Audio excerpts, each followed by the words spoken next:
encore la foi. Bonjour James Foley, vous êtes pasteur de l'Église protestante unie à Montpellier et vous serez l'invité de Solae, le Carême protestant, pour 6 rendez-vous donc à partir du 26 février. De quoi allez-vous nous parler? Alors, je me disais que le carême était l'occasion d'approfondir ce qu'il y a d'essentiel dans la vie, et en théologie, ce qui est essentiel, c'est ce qu'on appelle Dieu. Donc, je me suis dit 6 conférences pour essayer de parler de Dieu aujourd'hui.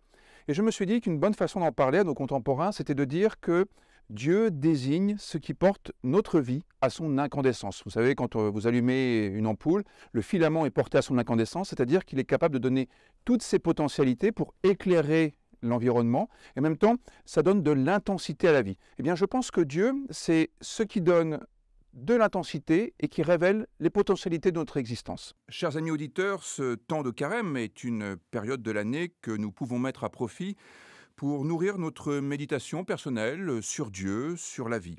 C'est l'occasion d'approfondir notre connaissance de Dieu et, ce faisant, notre compréhension de ce qu'est l'humanité, de ce que vivre veut dire.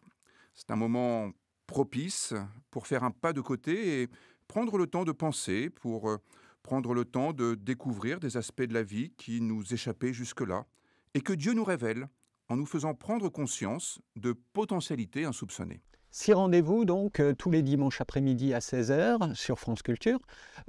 Vous allez décliner cette thématique de quelle façon? Eh bien écoutez, en bon protestant que je suis, je vais utiliser 6 textes bibliques pour organiser 6 traversées qui nous permettront de découvrir justement de quelle manière Dieu intervient dans notre histoire en étant ce qui porte notre vie à son incandescence. Alors, je commence par un récit qui est finalement un peu aussi l'esprit de Carême avec ses conférences. C'est l'épisode où Moïse est face à un buisson ardent. Il a fait un petit détour dans sa vie quotidienne pour cette rencontre avec Dieu, cette rencontre avec le sacré.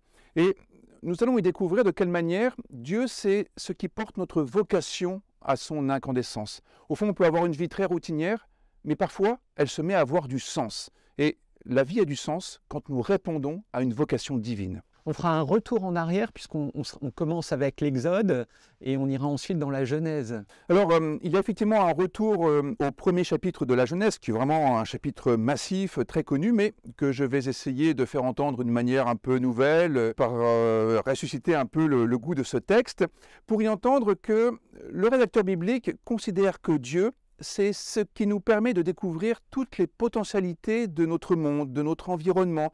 Et au fond, Dieu crée non pas en fabriquant ceci et cela, mais en nous donnant la possibilité de découvrir tout ce que notre monde recèle de richesses que nous pouvons utiliser pour notre vie et lui donner une plus grande ampleur. Dans ce buisson ardent, Moïse voit en effet un ange de l'Éternel, c'est-à-dire un messager de Dieu.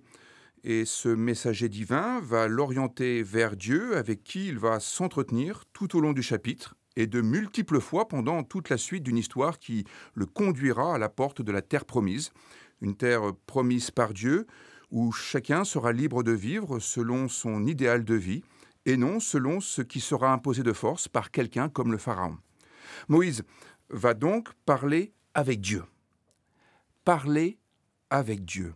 La 3e émission partira d'un texte alors assez méconnu de l'Ancien Testament, une histoire qui se passe avec David. Oui, c'est une histoire assez incroyable. Dans le 2e livre de Samuel, il y a David qui marche avec sa cour, c'est le roi David, et puis il y a quelqu'un qui arrive, qui lui jette des pierres et qui le maudit. Alors, on s'intéressera à la réaction de David, de la cour, pour entendre quelque chose sur la liberté d'expression, mais aussi sur la manière dont Dieu intervient pour informer notre rapport à la vérité. Et je crois que de cet épisode biblique jaillira une compréhension de la vérité portée à son incandescence, justement. On ira ensuite dans le Nouveau Testament, on retrouve là le personnage de Jésus, mais dans un endroit un peu particulier. Oui, un endroit assez mortel, puisqu'il rentre dans un cimetière où il y a une sorte de zombie, un mort-vivant qui est là, habitant au milieu des morts.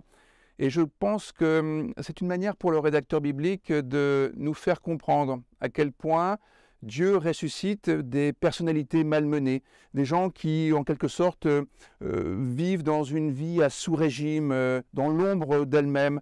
Et c'est cette rencontre qui nous permet de découvrir que Dieu, c'est ce qui peut porter notre personnalité à son incandescence, même lorsque jusque-là, nous n'avons été que transparents à la société. Pour aborder la dernière ligne droite, les 2 dernières émissions, qu'est-ce que vous nous réservez pour la 5e? Alors, dans l'Évangile, il y a ce récit du dernier repas de Jésus avec ses disciples. Alors là encore, un texte très connu, mais je vais l'aborder en m'intéressant à ceux qui sont autour de Jésus pour découvrir quelque chose d'une fraternité divine.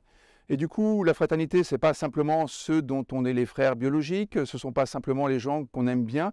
La fraternité a un caractère universel du point de vue de Dieu, et c'est une façon de dire que la fraternité est portée à son incandescence.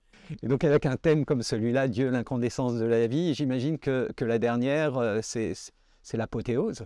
Oui, alors j'ai choisi un passage de l'épître de Paul aux Corinthiens où il s'intéresse à la résurrection, donc évidemment dans la perspective de Pâques.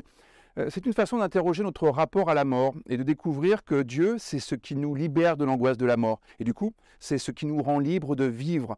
Il y a cette phrase de Paul Ricoeur qui est tout à fait intéressante. « Je suis assez séduit par l'idée qu'il y ait une vie avant la mort. » Eh bien, c'est cela que Dieu nous invite à vivre, une vie portée à son incandescence dès à présent.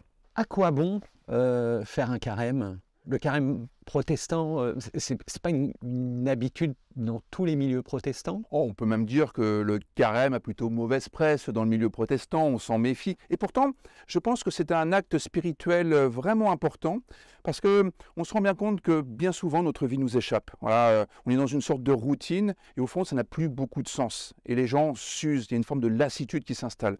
Le carême, c'est une manière de s'arrêter et de prendre le temps de réfléchir à ce qui compte pour nous, à ce qu'il y a d'essentiel dans la vie, l'occasion de donner du sens à notre existence. Et j'ai pensé ces conférences de carême justement dans cette perspective, pouvoir reprendre la main sur une vie qui parfois nous échappe un peu trop.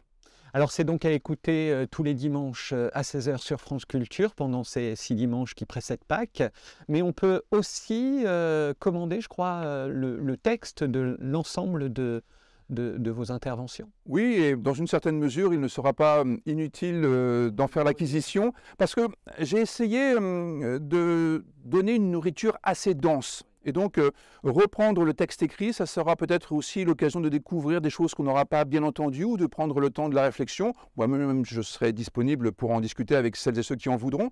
Je pense que la lecture est aussi le temps nécessaire pour assimiler un contenu qui, je l'espère, sera un peu neuf.